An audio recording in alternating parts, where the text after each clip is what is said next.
మహారాష్ట్ర సతారా జిల్లాలో కండల ప్రాంతంలో గల షికాలా ప్రాంతానికి 5 కిలోమీటర్ల దూరంలో గల నాయకౌడ్లో 1831వ సంవత్సరం జనవరి 3వ తేదీన సావిత్రిబాయి గారు జన్మించారు. సావిత్రిబాయి తల్లి పేరు లక్ష్మీబాయి, తండ్రి పేరు ఖాండోజీ. బ్రాహ్మణ మనువాద పేష్వరాజ్యం అంతమై ఆంగ్లేయుల వలస పాలన ప్రారంభమై అప్పటికి 13 సంవత్సరాలైంది. తల్లి నుంచి సుందర రూపాన్ని, తండ్రి నుంచి దేహదారుఢ్యాన్ని సావిత్రి సంతరించుకున్నారు. చిన్ననాటి నుండి సావిత్రి మాట తీరు అందరినీ ఆకట్టుకునేలా ఉండేది. ఆమెకు అబద్ధాలన్నా, ఒకరిని వెక్కిరించడమన్నా, అనవసరమైన విషయాల్లో తలదూర్చడమన్నా అస్సలు గిట్టేవి కావు. బలవంతులు బలహీనులను వేధించడం సావిత్రి గారికి నచ్చేది కాదు. 6 సంవత్సరాల వయసు నుంచే సావిత్రి గారు పొలం పనులకు వెళ్లేది. చెరువులో ఈత కొట్టడం, గురి చూసి కొట్టడంలో ఆమె దిట్ట.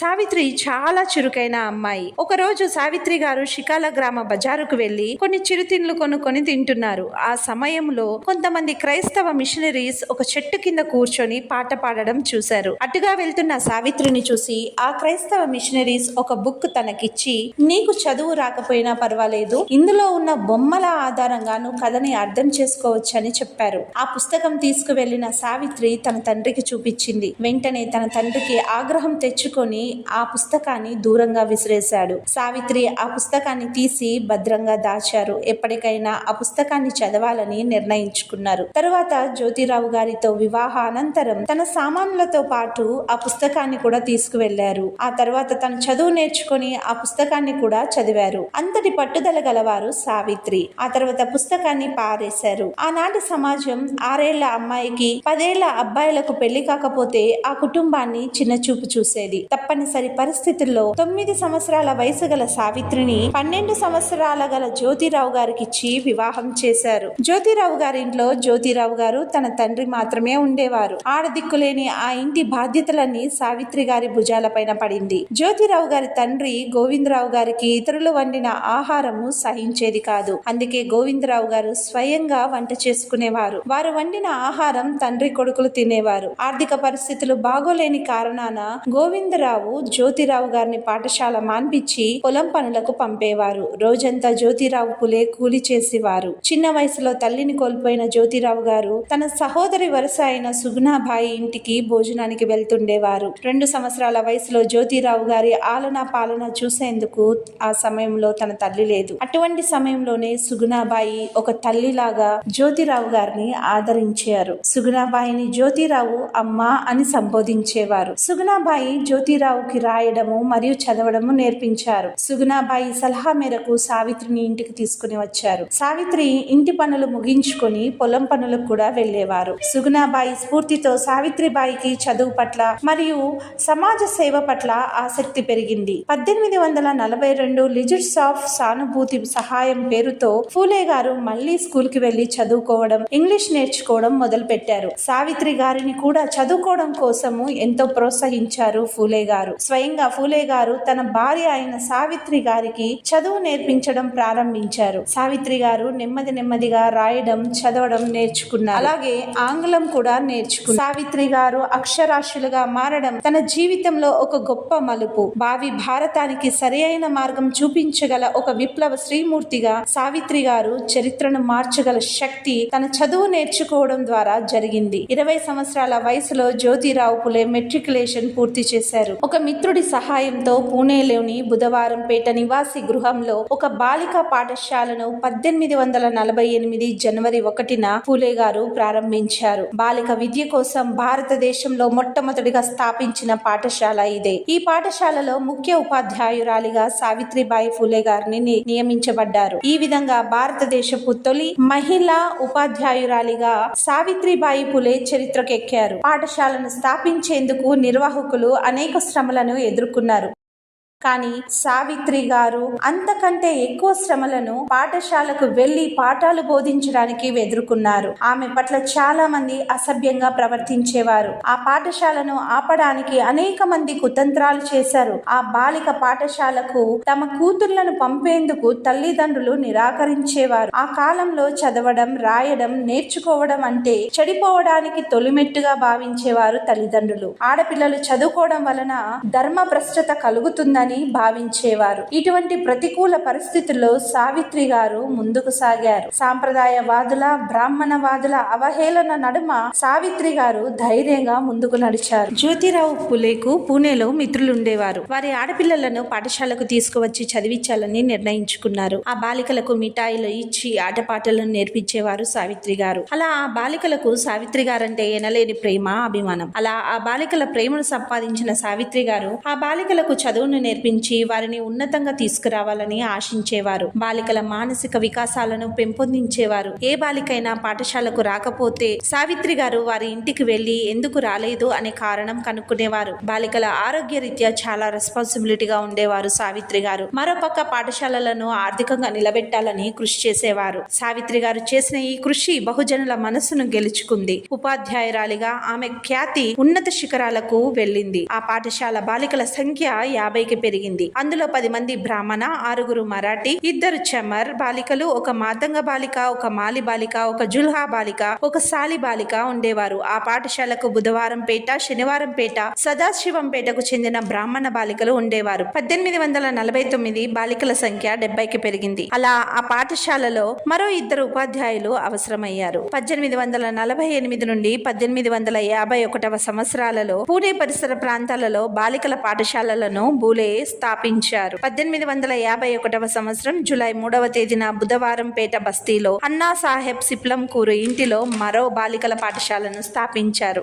1851 సెప్టెంబర్ 17న పూణేలోని రాస్తాపేటలో మరో బాలికల పాఠశాలను జ్యోతిరావు గారు ప్రారంభించారు. ఇలా బాలికల పాఠశాలను విస్తృతపరుస్తూ మరోవైపు 1852 మార్చి 3వ తేదీన అస్పృశ్యుల బాలల కోసం బేతాలపేటలో జ్యోతిరావు గారు పాఠశాలను ప్రారంభించారు. భారతదేశంలోనే అస్పృశ్యుల కోసం ప్రారంభించిన తొలి పాఠశాల ఇదే. ఈ పాఠశాలకు ప్రధాన ఉపాధ్యాయురాలిగా సావిత్రిబాయి పూలేని నియమించబడ్డారు. మరోపకారం కోసం చేసే పని మాలికులానికి చెందిన వ్యక్తులు కొందరు అస్పృశ్యుల కోసము ఒక పాఠశాలను ప్రారంభించారు. అది వారి సొంత ఖర్చుతో ప్రారంభించారు. సంఘ సంస్కరణ వాదులకు ఇది ఒక సంతోషం కలిగించేటువంటి వార్త. బేతాలపేటలో ఉన్న ఈ పాఠశాలలో దళితులు, వెనుకబడిన కులాల వారు చదువుకునేవారు. అస్పృశ్యత అనేటువంటి దుర్మార్గాన్ని ఎదిరించి సమానత్వం కోసం కృషి చేయాలని మహాత్మా పూలే ఈ పాఠశాలను స్థాపించారు. ఈ విషయమై ప్రఖ్యాత రచయిత డాక్టర్ మంగుల్కర్ తన మహాత్మా పూలే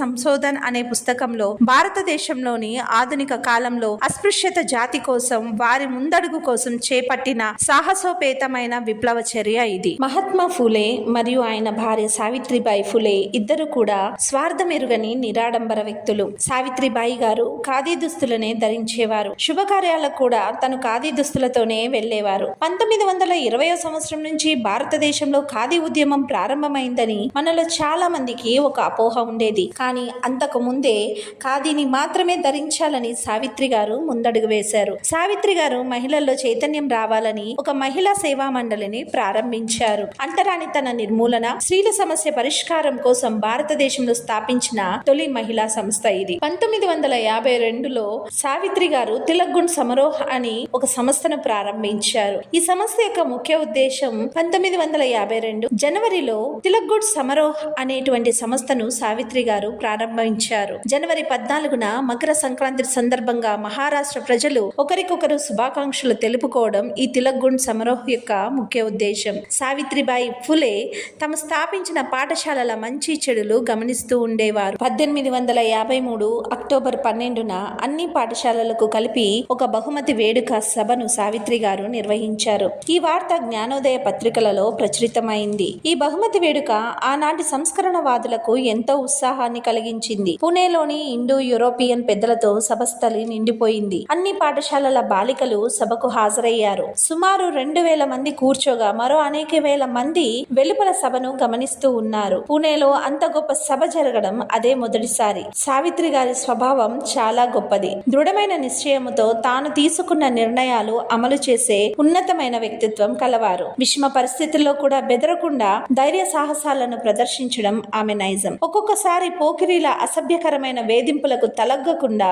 ధైర్యంగా ముందుకు నడిచేవారు సావిత్రి. అది గుండా బస్తీ అని పిలువబడేటువంటి ప్రాంతం. అక్కడ ఆడవారిపై రాళ్లు విసరడం, పేడముద్దలు విసరడం ఇలాంటి దుశ్చర్యలు జరుగుతూ ఉంటాయి. అవి ఇప్పటికీ జరుగుతూ ఉన్నాయి. ఒకరోజు ఒక గుండా సావిత్రిని అటకాయించి ఆడవారికి, అస్పృశ్యుల మనుషులకు చదువు చెబితే నీ జీవితం ఏమైతుందో చూడు, ఖబర్దార్ అని బెదిరించాడు. ఆ సమయంలో సావిత్రి గారికి సహాయం చేయడానికి ఎవరూ రాలేదు. కానీ సావిత్రి బెదరకుండా తన చెప్పుతో సమాధానం చెప్తూ నేను మాలినిని గుర్తుంచుకో అని చెప్పింది. దూరంగా ఏం జరుగుతుందో అని చూస్తున్న ఆకతాయిలు పారిపోయారు. ఆ విధంగా తన ఎన్నో ఆటుపోట్లను ఎదుర్కొన్న సావిత్రిబాయి గారు ఆ రోజుతో తన కష్టాలకు వీడ్కోలు పలికింది. అప్పటి నుంచి ఆమె వైపు చూడడానికి కూడా గూండాలు భయపడేవారు. 1876-77 కాలంలో మహారాష్ట్రలో ఒక భయంకరమైన కరువు వచ్చింది. చెట్లకు ఆకులు కూడా లేకుండా పచ్చదనం మోడుబారిపోయింది. నేలపై పచ్చగడ్డి లేకుండా ఎండిపోయింది. నీళ్లు కూడా లేకుండా ప్రజలు మలమలలాడిపోయారు. లక్షలాది పశువులు మరణించాయి. శవాలను ఖననం చేసేందుకు కూడా పోలీసులు, ప్రభుత్వాధికారులు లేరు. శవాలను రాబందులు పీక్కు తినేటివి. ఫెమైన్ కమిషన్ రిపోర్ట్ చదివితే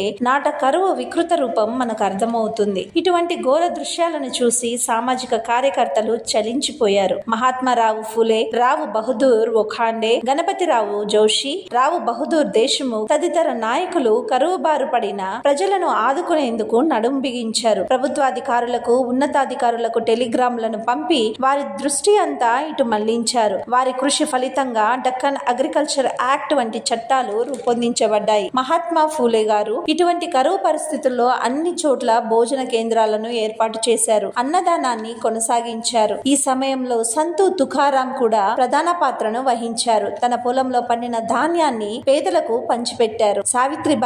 సావిత్రిబాయి గారు కూడా పాఠశాలలో చదివేటువంటి విద్యార్థుల సంఖ్య 2000 మంది. సత్యచోదక సమాజం ప్రారంభించిన ఈ పాఠశాలల విద్యార్థుల ఆహార బాధ్యతను సావిత్రి గారు తీసుకున్నారు. ఆమె పిల్లలందరికీ ఆహారం అందేలా చాలా జాగ్రత్తగా వ్యవహరించేవారు. ఆ కరువు కాలంలో సావిత్రి గారు రొట్టెలను, ధాన్యాన్ని సేకరించి వాటిని భోజన కేంద్రాలకు పంపేవారు. సావిత్రి గారు కొన్ని వందల మందికి ప్రాణదానం చేశారు. ఒక్క మాటలో చెప్పాలంటే ఆనాట మహారాష్ట్ర సమాజానికి సావిత్రి గారు తల్లిలా మాతృత్వాన్ని పంచారు. సావిత్రి గారు ఆచరణాత్మక సిద్ధాంతాన్ని ఎంచుకున్నారు. అందుకే ఆమె చిరస్మరణీయురాలు అయ్యారు. 1855వ సంవత్సరం బాలహత్య ప్రతిబంధక గృహానికి కాశీబాయి అనే ఒక బాల విధవ వచ్చారు. ఆమెకు శిరోమండనం జరిగింది. ఆమెది చాలా చిన్న వయసు. ఆమె చాలా అందగత్తె. ఆమె సావిత్రి గారితో తన సంక్షోభం గురించి నన్ను రక్షించండి, నేను చాలా బలహీనతలో ఉన్నాను, నాకు సహాయం చేయండి అని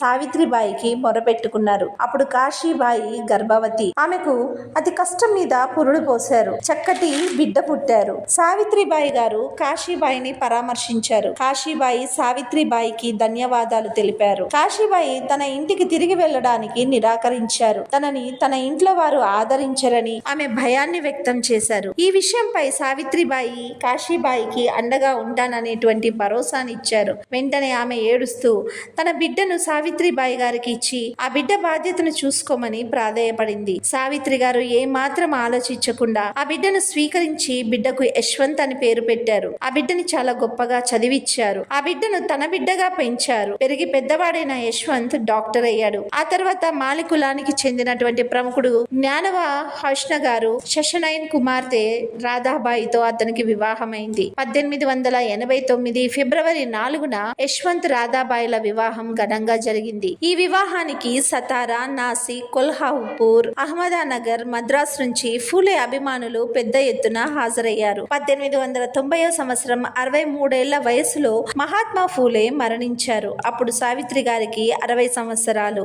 భర్త చితికి తానే చితి అంటించారు. భర్తను కోల్పోయి బాధలో ఉన్న సావిత్రి గారు ఏ మాత్రం వెనక్కి తగ్గకుండా తన భర్త చెప్పిన మాటలను గుర్తు తెచ్చుకుంటూ తనని తాను ఓదార్చుకుంటూ కార్యనిర్వహణకై ముందుకు వెళ్లారు. సావిత్రి గారి భర్త పలికిన మాటలివే: నా దేహం నశించవచ్చు, కానీ సామాజిక చైతన్యానికి మరణం లేదు. నా మరణానికి దుఃఖించవద్దు, నా ఆశయ సాధనాలకే కృషి చేయి అనేటువంటి మాటలు సావిత్రి గారిని ఓదార్చి ముందుకు నడిపించాయి. భర్త మరణం తర్వాత వారు స్థాపించిన అన్ని సంస్థల బాధ్యత సావిత్రి గారే చూసుకున్నారు. ఆ సంస్థలను సక్రమంగా నడిపి అభివృద్ధి పదంలో ముందుకు నడిపారు. 1896వ సంవత్సరం మహారాష్ట్రలో మరో పెద్ద కరువు వచ్చింది. వేలాది మంది నీరు, ఆహారం లేక మరణించారు. ప్రభుత్వం ద్వారా రిలీఫ్ వర్క్ జరిగేందుకు సావిత్రి గారు కృషి చేశారు. ఈ కరువు నుండి తేరుకోక ముందే మహారాష్ట్రను ప్లేగు వ్యాధి ముంచెత్తింది. రోజుకు వేల సంఖ్యలో ప్రజలు మరణించారు. ప్లేగు వ్యాధి నివారణకు